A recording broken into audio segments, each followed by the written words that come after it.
Greetings, ladies and gentlemen, boys and girls, one and all. I'm your host, RidleyRavineIceCream, and welcome to the show. Today we're looking at Punch-Out for the Nintendo Wii, released back in 2009, developed by Next Level Games, and commonly referred to as Punch-Out Wii. Now, Punch-Out Wii hasn't seen any releases on any future Nintendo consoles since the Wii. There was a Wii U digital release, but with the Wii U eShop being shut down, that leaves physical copies for the Wii only. So if you have any interest in playing Punch-Out Wii, you'll need to get a physical copy of the game. I also won't be covering Doc Lewis's Punch-Out. A WiiWare title released after the release of Punch-Out Wii that sees little Max spar against his trainer, Doc Lewis. With the shutdown of the Wii Shop channel, official means of downloading and playing it are unavailable. Which is a real shame, because from what I've seen, the quality is on par with the Wii game.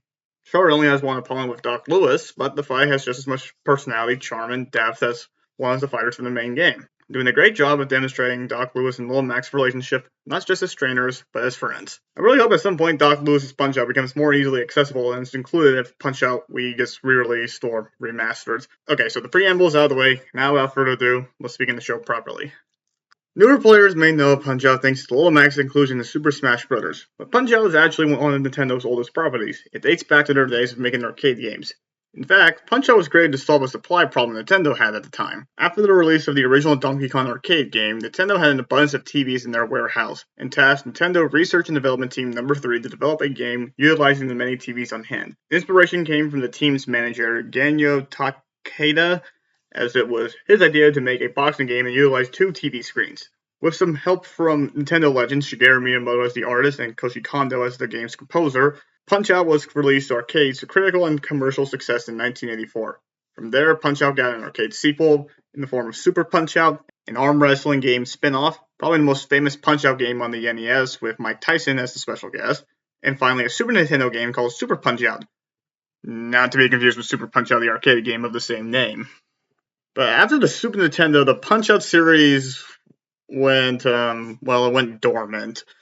Nintendo R&D Team No. 3 developed all the Punch-Out games and developed several other games like Star Tropics and Pilot Wings 64, but by 1996, they primarily went on to developing Nintendo consoles and accessories, working on the Nintendo 64, the GameCube, Wii, multiple N64 controller packs, multiple GameCube accessories, multiple Wii accessories, Wii U, Nintendo 3DS XL, the 2DS, and both new 3DSs. They have a very extensive and impressive list of hardware they created. But I'm surprised they didn't work on the original DS at all. The original Punch-Out for arcades is very similar to the Nintendo DS with its two-screen setup.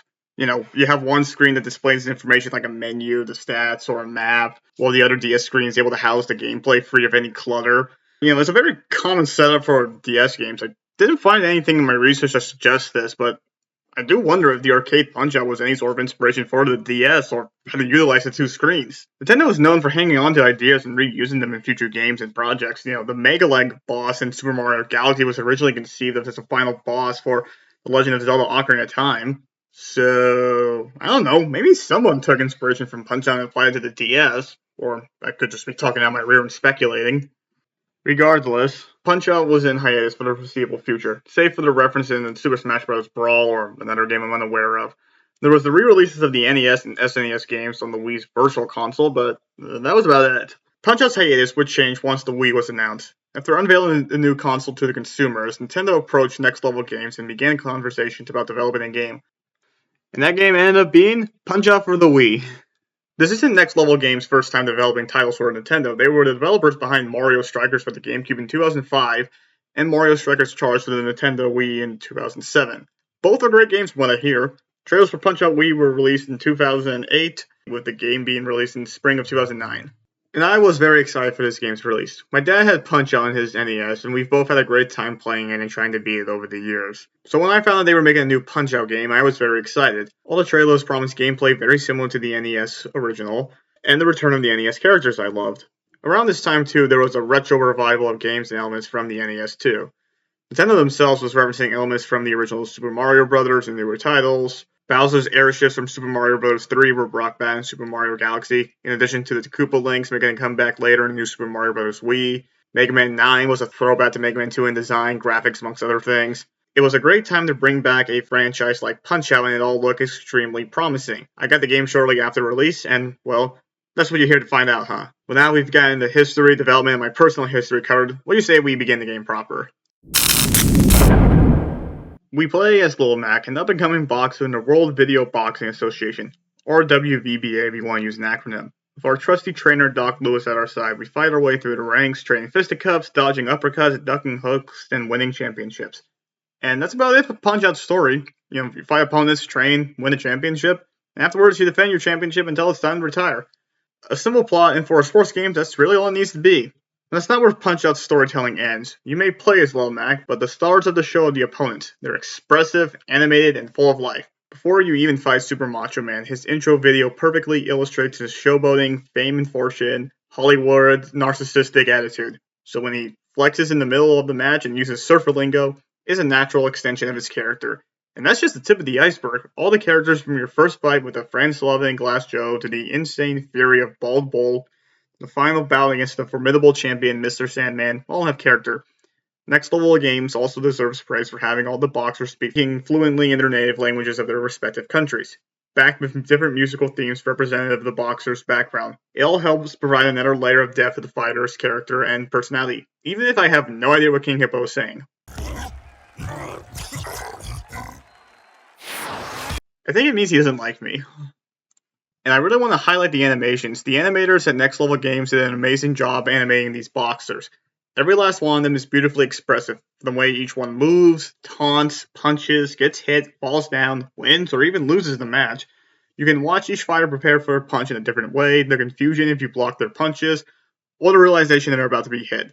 It's all great work that reflects each one's individual character. Some are surprised to miss, some are afraid to be attacked, you may even find some get angry. They even have different animations for both contender and tile defense modes. This quality of animation is excellent and works great with the game's cel-shaded art style, as it really allows the expressions to pop and be lively, while also allowing the game's graphics to be timeless. Punch-Out today looks as great as it did back when it released in 2009. And it's a good thing too, as the majority of Punch-Out is spent in a boxing ring looking at the opponents, so they need to be expressive and leave a strong impression on the player. And I would say they do, as many fighters are embraced by players who enjoy them as characters. And sure, it may be cartoonish and over-the-top characters, but they're all memorable and leave an impact on the player.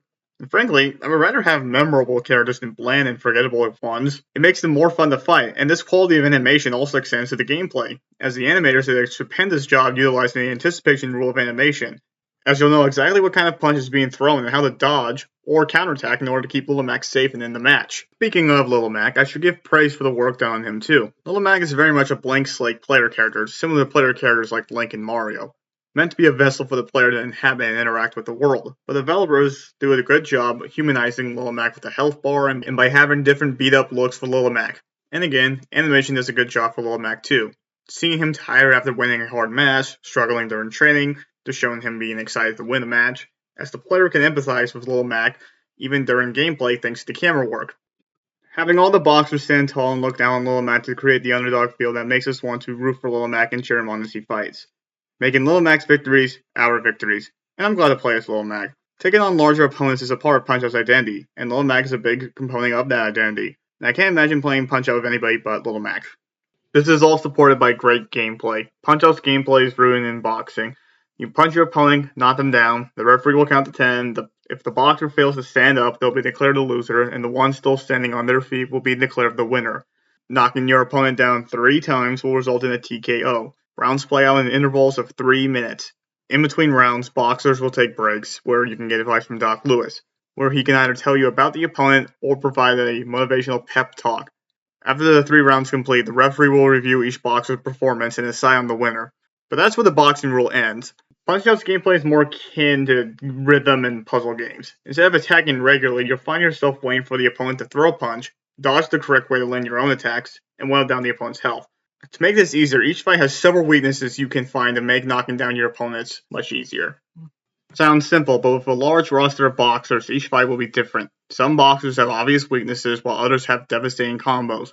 Or maybe try blocking at the right time to create an opening. You may not find any weaknesses and just have to rely on dodging and landing your own punches to win the match. You'll be finding these boxers a lot in order to learn their secrets and understand them. And again, it's very good that the boxers are as entertaining as they are. Punch-Out also does a good job providing feedback to the player with health bars decreasing or increasing, the sound of punches colliding with boxers' bodies, opponents getting beat up as the match progresses, knocking foes down, opponents reacting, to even providing a pleasant sound that plays when you get a star punch by attacking the opponent at the right opportunity.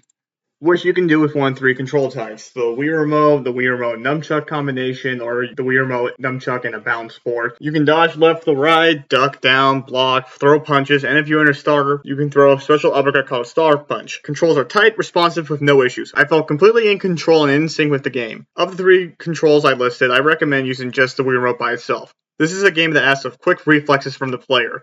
The Wii Remote and Nunchuck work fine, but as you move up the ranks and get into more difficult fights, you may find yourself missing the timing on specific punches. Using the balance board creates another layer of difficulty for the player trying to balance, dodge, and punch in time.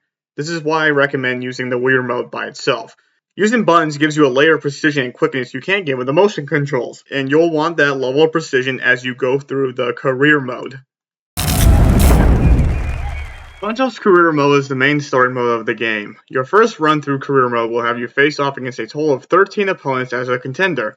Everyone from the NES Punch-Out returns, excluding the special guests from the NES game, with Bear Hugger and Aaron Ryan hailing from Super Punch-Out on the Super Nintendo, and Disco Kid being the only new boxer created for this game. The contender fights are easy enough to understand and do a good job teaching you the fundamentals of Punch-Out. After beating Mr. Sandman and becoming champion, you'll unlock Tile Defense Mode, where you can defend the championship in fights harder than all 13 boxers from Contender Mode. And these aren't just slightly harder versions of previously defeated foes, they're more like rebuilt versions of the boxers from Contender Mode. Glass Joe, for example, still uses the same hooks he used before in Contender Mode, but now he has a new jab attack and a delayed hook to try and trick you. And I'm sure you've noticed the headgear he's wearing, meaning you must find a way to hurt him without hitting his head. But even this can lead to new possibilities to defeat Glass Joe.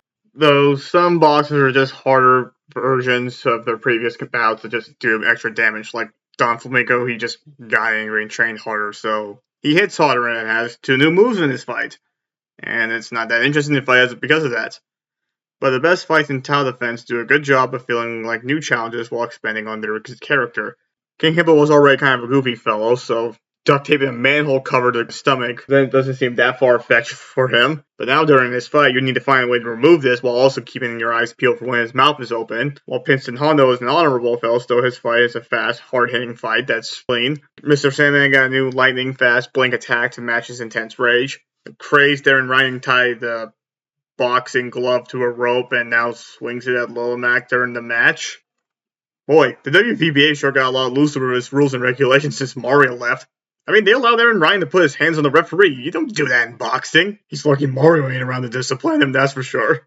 Anyways, these new fights do a good job expanding the game's roster and feel like different fights while also being extensions of their Contender Mode bouts. After defeating everyone again in Tile Defense Mode, Max Last Stand will become available, where progression becomes roguelike.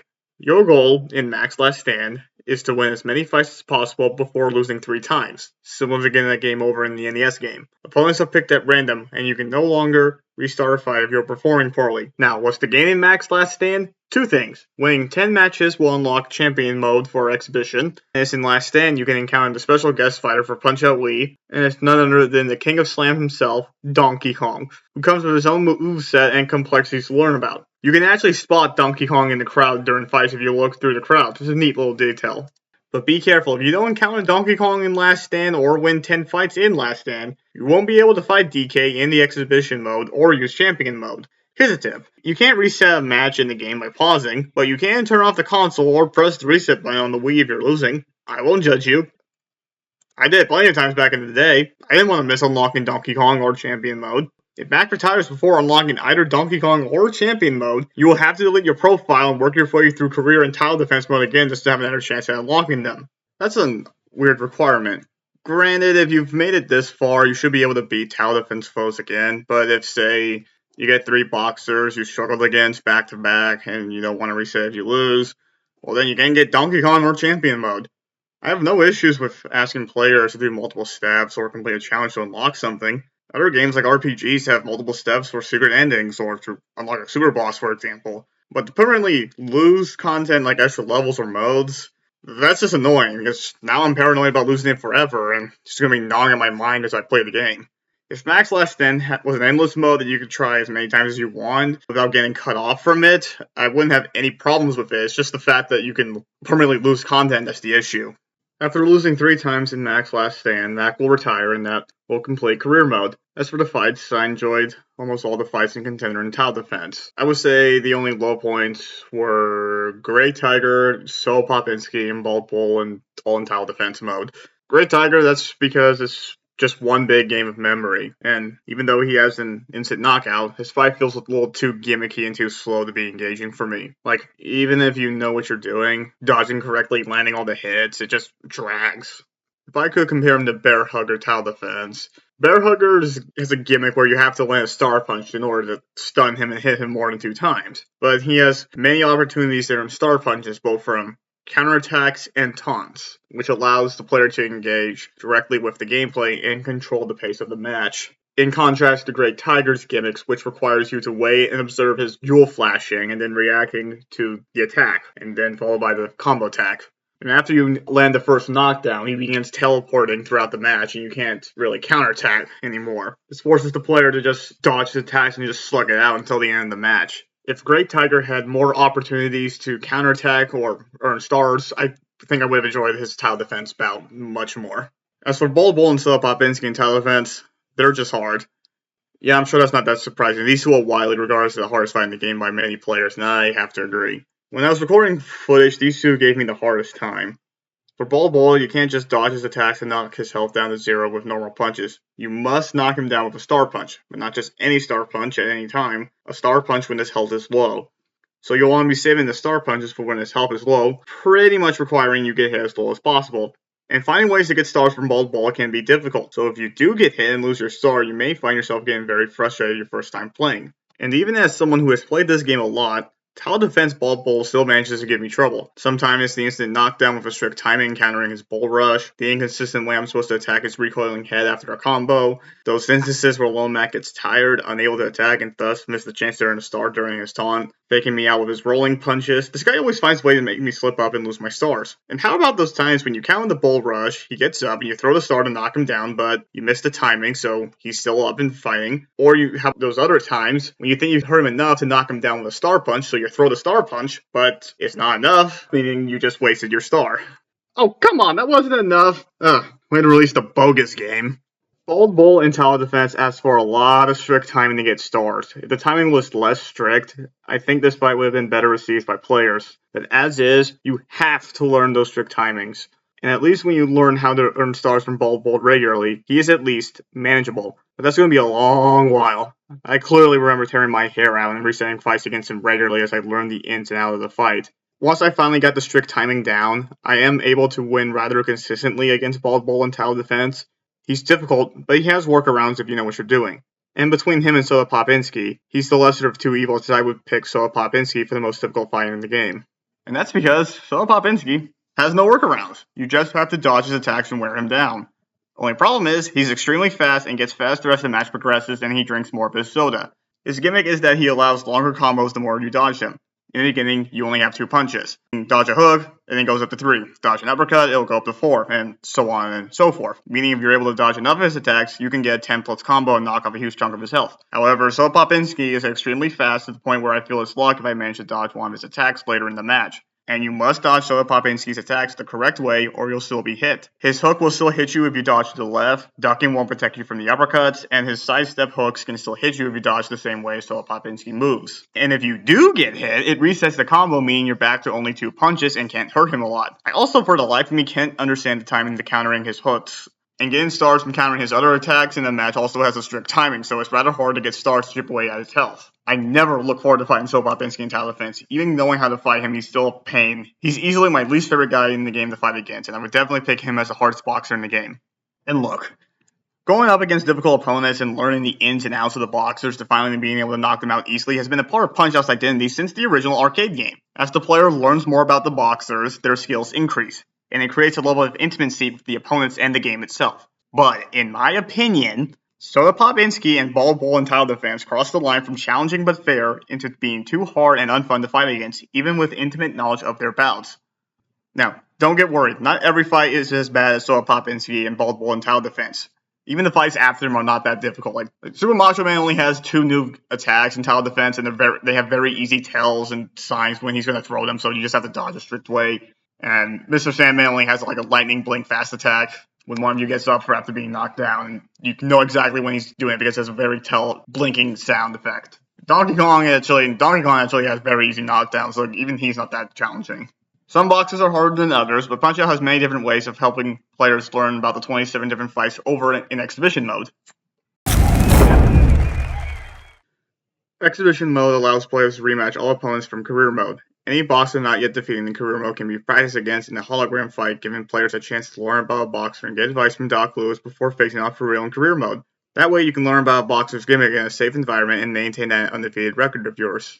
Exhibition Mode is also where players can try and improve their time or complete one of several challenges against a boxer. These challenges are typically things such as TKO an opponent in round 1, find 5 different ways to earn a star, or win a match without ducking. These challenges are designed to teach you about the other boxers and provide hints to their weaknesses, or maybe teach you a new way to fight them. Like, you may think dodging Piston Hondo's jabs in tower defense is the best way to fight him, but pursuing his challenge to block 44 jabs in Exhibition Mode will demonstrate that blocking a jab will allow for greater damage than just one punch from dodging a jab.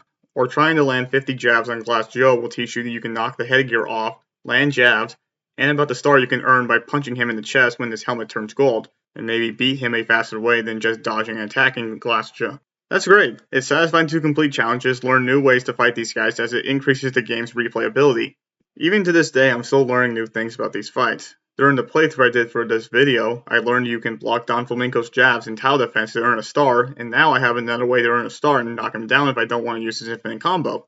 All boxers in Contender and tower defense have different challenges tailored to them, so even if you complete all the challenges for a boxer in Contender mode, they will have different challenges with their tower defense variant. Completing all of a boxer's challenges will unlock audio of said boxer in the gallery. Now you can hear all their voice lines, music, or Doc Lewis's advice to your heart's content. Speaking of the music, Punch-Out's soundtrack is very good. I already mentioned how the opponents have music that reflects their nationality, but as for the songs themselves, they're very good. I'm happy to listen to them while I play the game. And having different sections for when either Little Mac or the opponent is knocked down, as well as a unique victory theme, does a great job in providing variety to the same song when you have to fight these guys multiple times. The different circuits also get their own themes for Contender and tower defense modes, which are good songs in of themselves, and I'm very fond of this game's rendition of the Minor Circuit theme. The Minor Circuit theme, along with other songs from this game, have gone on to be included in Smash 4 and Ultimate. And I'm glad too. They're very uplifting songs. The kind of music that motivates you and makes you want to persevere and overcome all obstacles. Perfect songs for a game like Punch-Out. Lastly, there's Punch-Out's multiplayer mode, where 2 players can square off against each other as Little Macs. As the 2 of you square off, if you strike each other enough times when you glow blue, you'll fill up a meter. Once the meter is filled up, the corresponding player will transform, not into a Big Mac, but into Giga Mac, and the mask will change to reflect the match in single player mode. And as a versus mode, it's fine. It's not trying to be a boxes versus mode, it's trying to be a Punch-Out versus mode. The main issue I have with Punch-Out's versus mode is that it alters the controls. With Little Mac, punching now moves you to the side instead of just punching straight as it does in single player. You also have overhead punches too, and sometimes a straight jab. It's not the most clear what punch you'll be throwing. When Giga Mac enters the fray and it changes to resemble a single player fight, I think it's great there. It's exactly like single player, and the Giga Mac player can taunt, utilize different punches, and the Little Mac player can still dodge and learn a being of their own.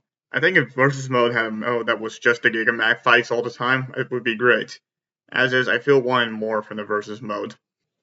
Punch-Out Wii understands the kind of game it wants to be. It wants to be a recreation of Punch-Out on the NES. It has simple but addicting gameplay. It wants you to play it over and over and over again and learn all of its secrets, and rewards you for doing so. So fight the opponents, make your way through career mode, complete the challenges, unlock the audio, learn your opponent's secrets, become the champion, defend the championship, become the master of the WVBA. If you like what I've described here, then you'll like this game. Punch-Out Wii is a great game and a perfect iteration of Punch-Out from the NES. I would highly recommend it to anybody interested. If you are interested, you are going to have to look at secondhand stores. At the time of this recording, Punch-Out Wii is still only available for the Wii. And with Nintendo services shut down, you'll have to look for a physical copy for the Wii. I don't know exactly why Nintendo hasn't re-released this game since the Wii U, but Punch-Out Wii did sell and review well. I know 2024 is the 40th anniversary of the series, and Nintendo hasn't made or said anything about a new game.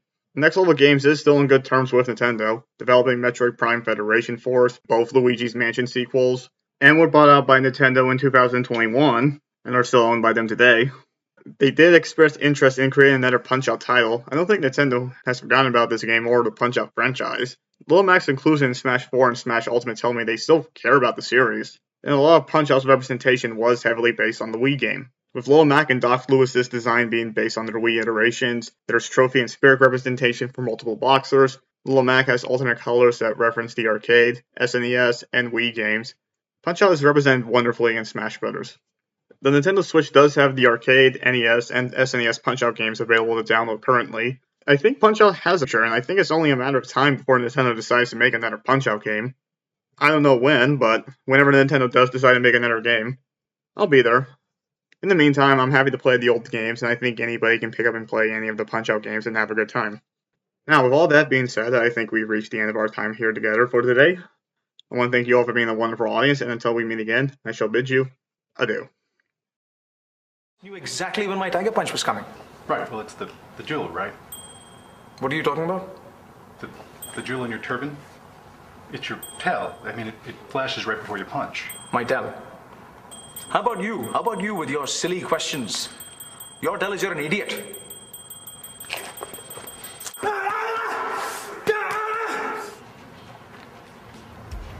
Any further inquiries?